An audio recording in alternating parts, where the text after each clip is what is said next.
bienvenidos a un nuevo video, o mejor dicho, uno de mis primeros videos, porque hace años que no subo nada.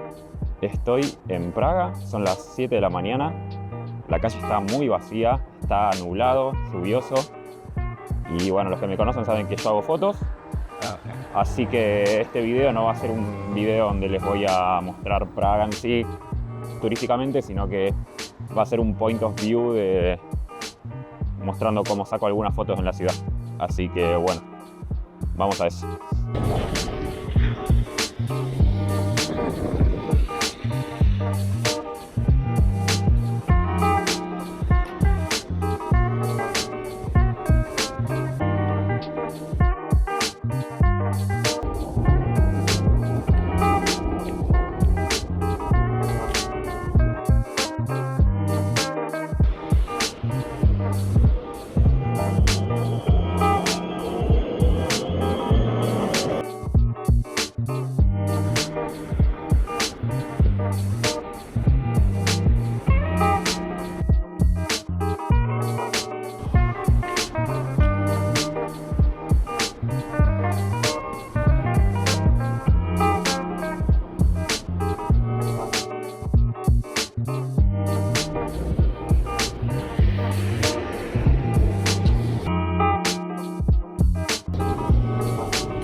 Bueno, eso fueron algunas de las fotos que hice de día.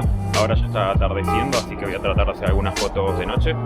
No sé si la GoPro va a soportar bien el tema del ruido porque hay poca luz, pero bueno, vamos a tratar de hacer algunas fotitos con la luz de la ciudad, pero ya todo medio nocturno.